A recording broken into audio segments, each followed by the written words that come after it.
Welcome to Elephant in the Room, a podcast featuring real conversations with real therapists on the elephant in every room, trauma. With this show, we are aiming to share insights from professional practitioners on trauma, its impacts, as well as various modalities and resources on healing for survivors. This podcast is produced by the Breaking Free Foundation, a Canadian registered charity that supports trauma survivors in reclaiming their lives and finding healing. All of the therapists interviewed on this podcast are members of the Breaking Free Foundation Trauma Practitioner Network. My name is Amber Craig. I am a trauma survivor, one of the co-founders of the Breaking Free Foundation, and the proud host of this podcast.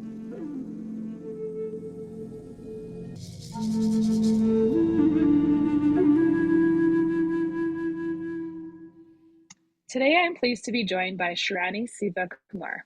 Sherani is a registered provisional psychologist at the BIPOC Healing Center in Edmonton. She draws on narrative therapy, acceptance and commitment therapy, and attachment-based therapies in her practice, and specializes in cultural bereavement, racial trauma, and more. Please welcome to the podcast, Sherani. Thank you for being here. Thanks for having me on this podcast, Amber. I'm glad to be here. So just to start off, right, an easy question off the hop, which is just if you could please expand a little bit about your background and your areas of expertise. Sure.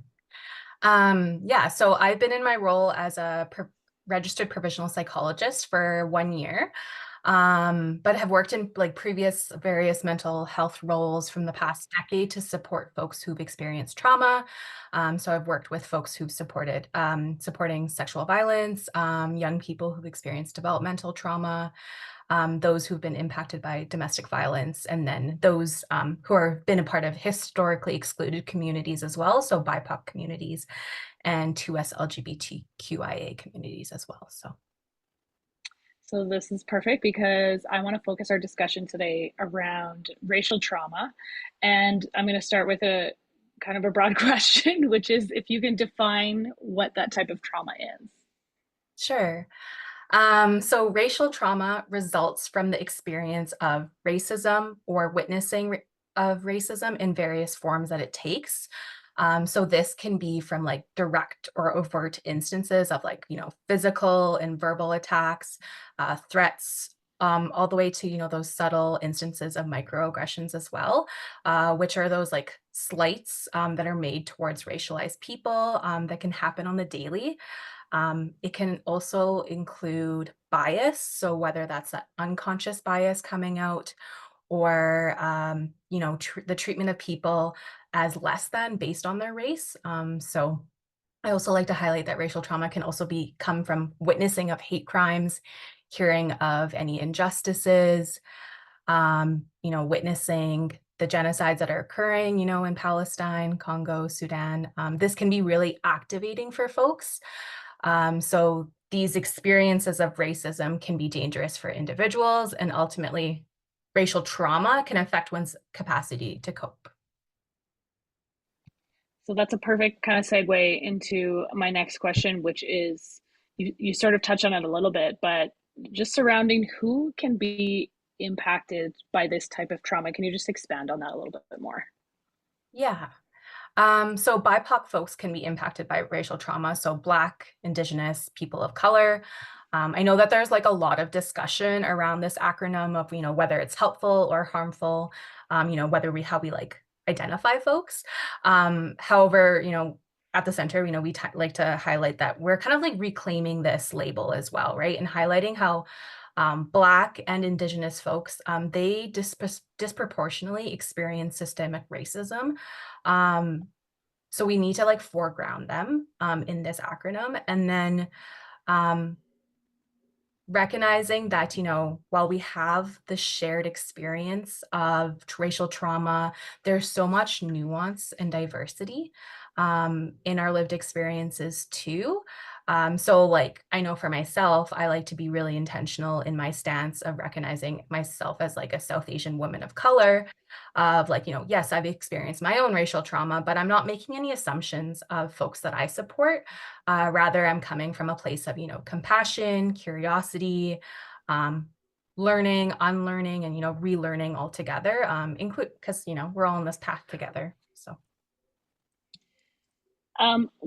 What are some examples of how this type of trauma can impact a person? Like, how could that manifest kind of psychologically or physically? Yeah. So there are different ways that racial trauma can impact folks. I see it come up a lot in like hypervigilance. Feeling like you're on edge, when is the next threat gonna come? Preparing for the threat, right? And we see that so much that's happening in the body and how we kind of hold on to that trauma, how we store that. Um, and one thing that I've often noticed too is that uh, how loud that hypervigilance can be. And that can really be dependent on the context that we're in. So I know for myself, like I can really see that, like, depending on the spaces that I am in, I'm like more hyper vigilant, and that's kind of just like this automatic response that I have based on my own lived experience and past experiences. And so maybe it's a way to, like, we try to protect ourselves. We're like hunching our shoulders, we take up less space, because if we feel like, we're not taking up as much space, nothing's bad's going to happen, right? But Mm. unfortunately we don't often have control over what happens to us. And so um but these like instinctual responses just happen. um yeah, and I think that, like, we even see that, like, this also plays out in how we experience other intrusive symptoms from, like, nightmares, how it affects our own beliefs of who we are as a person, that sort of thing. You're setting me up perfectly for all my follow-up questions. So, leading into that piece of how it impacts, how we feel about ourselves, what would you say the definition of cultural identity is, and how does this type of trauma impact one's cultural identity? um yeah, so cultural identity is kind of like a reflection of like all the combination of various social locations and roles that we hold, based on, whether that's more this formal group affiliation, such as, ethnicity, gender identity, age, social class, sexual orientation, ability, indigeneity. And these aspects of our like cultural identity will be more or less salient over time and across contexts. So yeah, I know I keep bringing it back to myself, but I feel like it highlights kind of what I'm saying by having an example. But like, for example, I am a Tamil cisgender woman of color who is middle class, able-bodied. I'm also a settler on this land, and I know that only highlights a few of my identities, but um, segueing too, I think, cultural identity is also kind of those roles that we hold. So whether we are a parent, a child, a caregiver, an athlete, because these roles also have their own unique cultural norms, right? So we have our own beliefs of like, what does a parent look like? What is okay and not okay?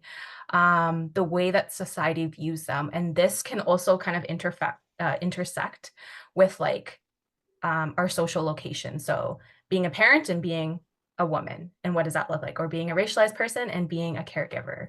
Um, and so when it comes to racial trauma, this impacts your cultural identity because, with some of these group affiliations, some of them embody dominant groups and some are non-dominant groups. So an effect of colonialism is that we put people into these boxes and we categorize them. And there's a hierarchy amongst these categories. So, which unfortunately, this hierarchy um, leads to othering of individuals. So the way that I like to kind of conceptualize this a little bit too is how my parents immigrated here from Sri Lanka. Um, I've heard and witnessed a lot of, like, my dad experienced a lot of racial trauma. In order for him to survive, he assimilated into the Western culture and he distanced himself a little bit from his own, while he was still able to speak, his native tongue, Tamil. He noticed how his like fluency changed throughout the years. And because of that experience, that contributed to how he like parented me. So he decided that like it would be better that I am more fluent in English. And obviously I have that privilege as well, being born here. Um, but I'm not as connected to my cultural or being able to speak my native tongue. Um, because his desire to want to protect me and like have this best future for me, and knowing that I would have um, better opportunities if I could fit into what it means to be like Canadian, if that makes any sense. It does, yeah. That's a really interesting example, actually. It's the more you're talking about it, there's light bulbs going off in my own head, and I'm sure a lot of people listening will feel the same way. Um, would you say there's any myths around racial trauma that you would like to address? Hmm. Yeah, I think, in the trauma field, there's like this beautiful concept of like post-traumatic growth, right? So how individuals are resilient and can experience profound changes from healing from trauma. And then it gives you this sense of, direction and meaning in one's life based on your goals. Um, Maybe it also gives you a sense of like your one sense of self and developing, those like healthier relationships. But what I've like read and researched too is that this concept has been less studied when it comes to racial trauma. And it kind of highlights, whether post-traumatic growth is actually a possibility of racial trauma, because is there's no really post to these experiences. Racial trauma is really persistent, it's reoccurrent, it's cumulative, it's historical and intergenerational legacies of these racial trauma wounds. So I think, a really big myth is that these experiences can contribute to a story of like strength and resilience, which can actually be a harmful narrative. And that we have to kind of remain strong in the face of racism and like just deal with it because that's how it is. Um, and there's like this underlying tone within this narrative that, adversity makes us who we are. So we need to be kind of grateful for trauma, which I do think is maybe a common thread among trauma experiences in general. But what I've often noticed is that we need to kind of change on a multi-system level, right? So personal change, community change, systemic levels. Um, so while like, therapy is really helpful to deconstruct and reconstruct narratives to facilitate growth of your identities, so much more is needed to help cope with it. We really need like that culture shift is necessary.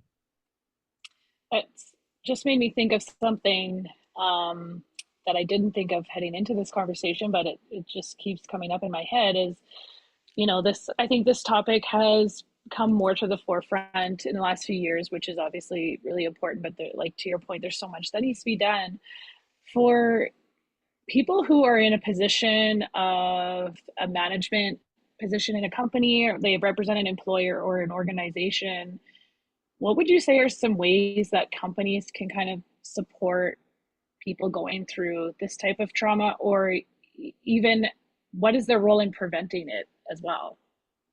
Yeah, no, that's a really good question, because I think, workplace culture is such a breeding ground for like any harmful or traumatic experiences to occur, right? So I think, it's really important for, management to kind of consider, what type of environments are we cultivating? Like, how are we having safe conversations? How are we leading from a place of humility? And how can we honor um, the diverse background of the teams that we have? So whether it's through like doing, I know lots have been done around like EDI work, and it's kind of like this trend to jump on. Which is definitely powerful. We do need education around all of this. Um, but we also need to be cognizant that we're not just doing performative allyship, right? So, um, how are we like taking the knowledge that we're learning about these concepts and actually enacting it within relationships, within the workplace culture? If someone is coming to us with a concern, whether a staff is going to a manager or to HR, how are we listening to them, and how are we changing that environment? And then also not putting that person in that place to um, be that spokesperson to, shift that, like, putting that burden on them to explain how they've been impacted by that trauma too. Like, how can we kind of carry that for them? Because oftentimes too is like, it's hard when the person that's been traumatized um, has to now speak up about the trauma, and then they're also the ones to hold the role to educate, and that's not their role, right? Like, how can the folks around them support them to be in a safer space? Yeah, that makes sense. Speaking to people who are maybe dealing with this type of trauma, what are some effective coping tools that they can do on their own, like therapy aside? If someone's listening to this podcast and they're really resonating with some of the things you're talking about, what are some ways that they can sort of self cope with that? Yeah, yeah. Yeah, so, I like to highlight that effective coping tools can definitely vary between individuals. And, this might depend on a specific person's belief on health and healing, their symptoms of trauma, what's impacting their nervous system. But I think some general like coping tools that I like to suggest is, first, community care, like leaning into your community. Find who your people are, who you can trust and lean on when these experiences occur. Who are your people who can like nourish and help you grow as individuals? Um, and like choose people who choose you, right? So I know that relationship piece is so important because often trauma disconnects ourselves and it disconnects our relationships. So um, while self-care is really important, a lot of BIPOC folks, we embody a lot of collectivist values as well. And so healing happens in that community and not in isolation.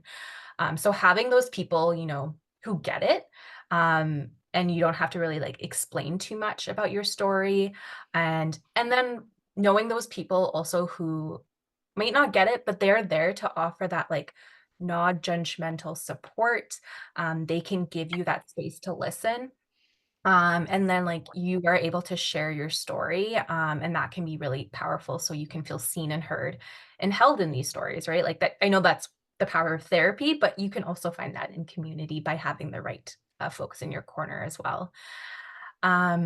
I also like to name a lot of like grounding resources, whether this is through like spiritual mindfulness practices, breath work, to help the nervous system kind of come to a safe and regulated and relaxed system.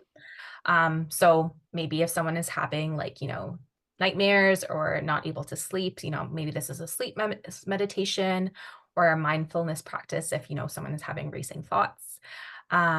Connecting to nature, to your ancestors, your senses, your present environment, practicing movement, so gentle movement, whether that's walking, going for yoga. And I also like to name, rest, which sounds kind of counterproductive to my previous suggestion. But rest can also be healing, right? So taking a break to deal with kind of these oppressive systems and the culture that reinforces so many of the beliefs of like, you need to keep going, hustle and fight to make it to survive. But when we are in a constant state of survival, that is really exhausting and like debilitating on our systems. And so rest can be really liberating and empowering, so we can give what we need to our bodies and for our mental health. Those are great suggestions. I do want to talk about therapy because you are a therapist. So, what forms of therapy can help with racial trauma? Yeah. So there are a few therapies that I like to work with when helping clients heal from racial trauma. So the first is narrative therapy. I also like to do Hakomi and acceptance and commitment therapy because they really integrate to get well together. I know you've had some folks already kind of talk about Hakomi and acceptance commitment, so I figured I'd like talk more about narrative, but I'll touch on the other two as well. Yeah, absolutely. So narrative therapy really focuses on the stories that are embedded in our life. So it's our life story, the stories that we tell ourselves, and all of this is kind of interconnected. And I really like narrative therapy because it recognizes these stories are shaped by like other influences. Um, these stories are not neutral. There are social and cultural influences. There are these dominant discourses that impact our stories. Our past stories experience our meaning of the stories that influence our current meaning making. Some stories get more influence than others. Some of our stories are barely narrated at all. Some stories are liberating and empowering, and then some are like limiting and oppressive or pathologizing.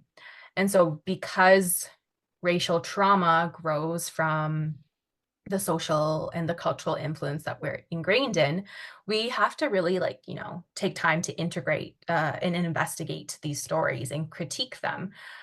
So narrative therapy really likes to take this focus of like deconstruction. So we deconstruct the problem. We can name and draw its effects.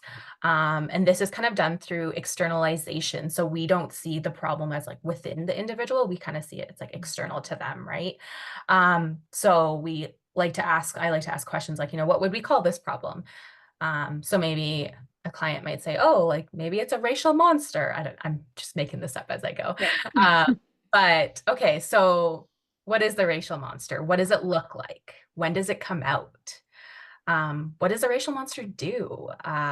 What are the requirements of this? So a big component of narrative therapy is language. So I'm never making assumptions about a client's story. I really want to kind of like be curious and draw that out of them. And so I'm mirroring the language that they're choosing.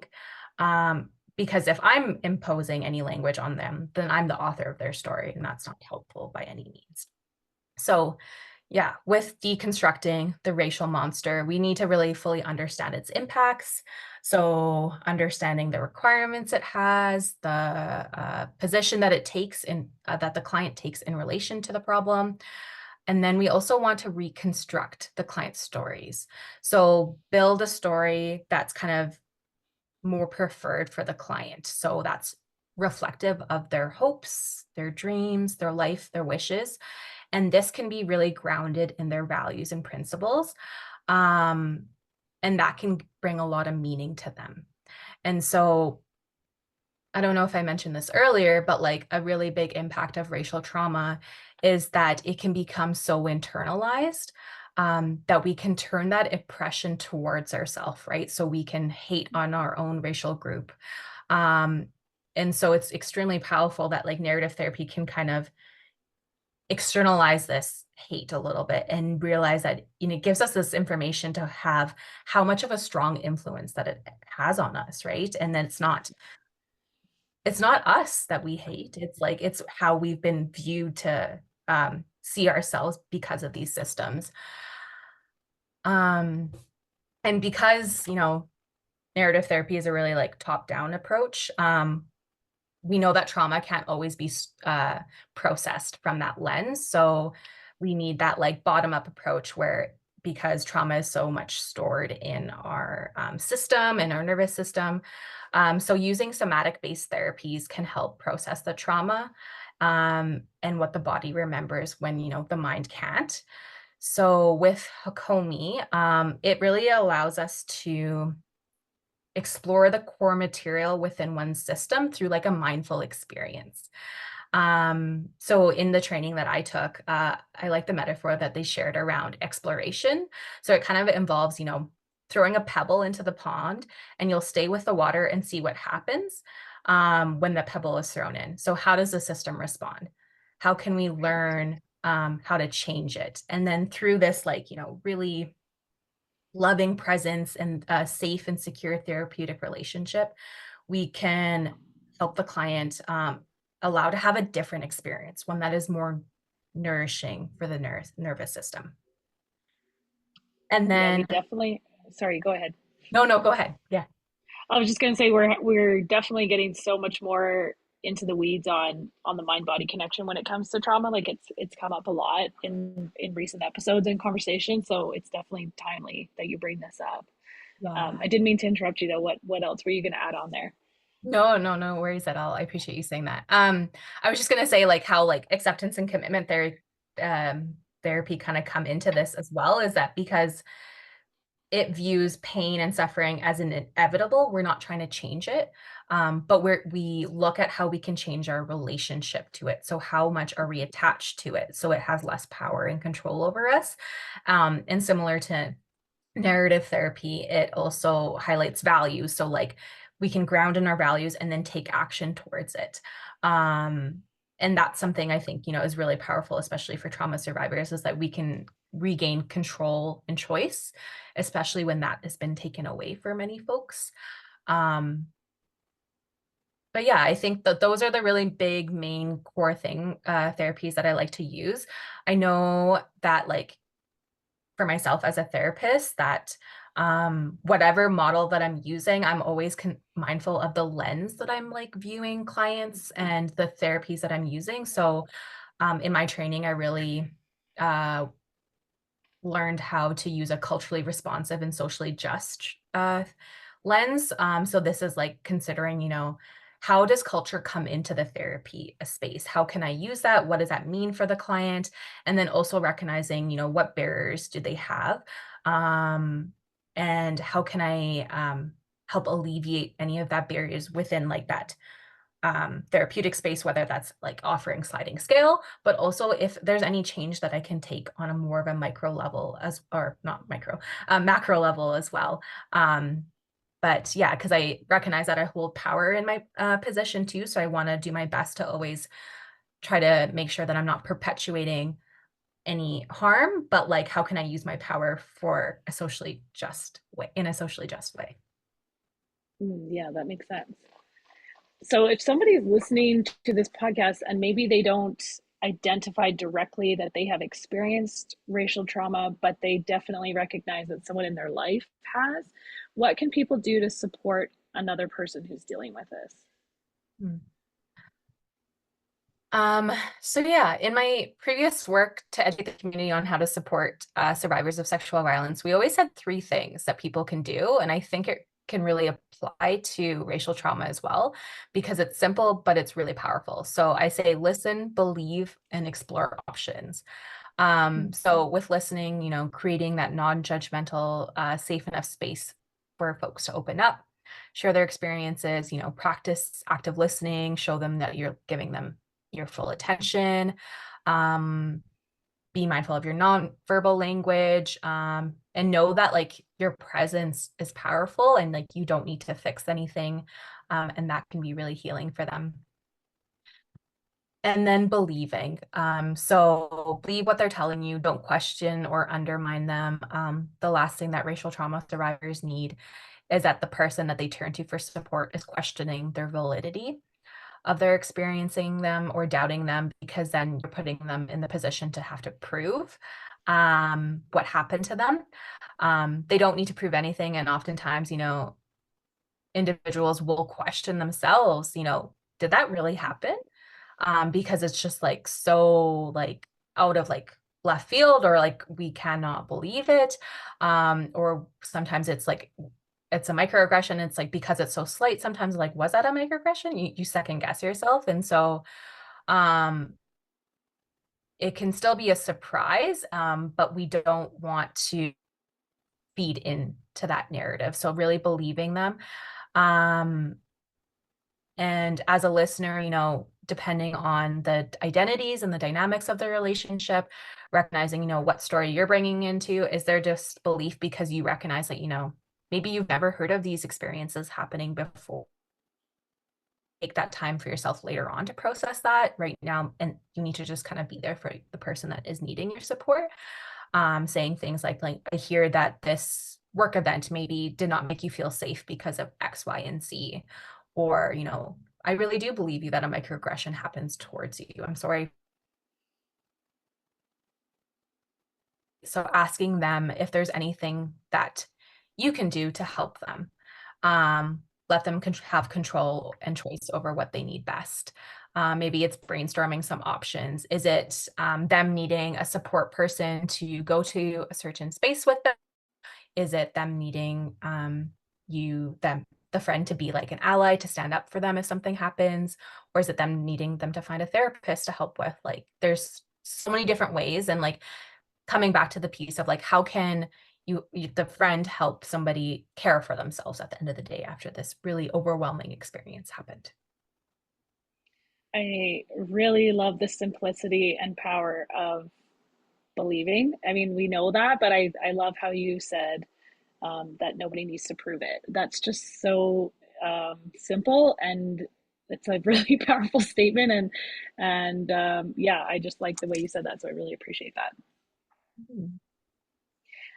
So flipping to people who are recognizing now, maybe for the first time after listening to this episode, that they have experienced racial trauma for themselves, what message do you have for those people? Mm. Um, I like to share that, it is defeating, it's exhausting receiving, these direct and indirect messages from different sources on how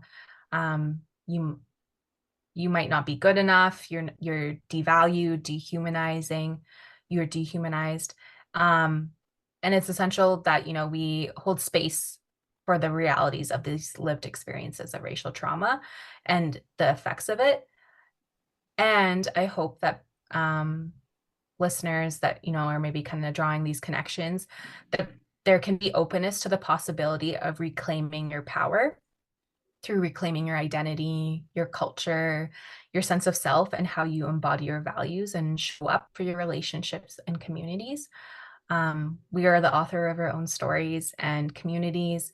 And I know that sometimes it feels like because of our experiences of oppression, whether or because of our family dynamics, we feel like there's no agency or control to envision or write a different life story. Um, I hope I can give like this like sliver of hope that like it is possible, and through these possibilities, you can ground in the fact that you belong here. Um, Folks are worthy of respect, equitable opportunities, safe interactions, and spaces that honor the unique gifts, and to be able to show up authentically for who they are. Hmm, that's excellent. Do you have any resources that you would recommend for anyone who wants to learn more about racial trauma? Yeah, I really like to recommend the book called The Pain We Carry, by Natalie Y. Gutierrez. She has lots of great content and exercises. So it talks about things that BIPOC folks carry, and there's like different exercises in terms of like journaling, body work. That's lovely. And then learning more about this and hearing from folks who also have had similar lived experiences. BIPOC Healing Wellness and Center has a podcast. It's called Taking Up Space. So we have lots of different conversations about racial trauma and meaningful conversations that impact lived experiences as BIPOC folks. That's great. We're definitely going to have links to both of those in the show notes as well. This has been a really powerful conversation, I think, and I think will be really helpful for people that are listening. Is there anything else you would like to share before we close? Well, thank you, Amber, for letting me share about this topic. It's really near and dear to my heart.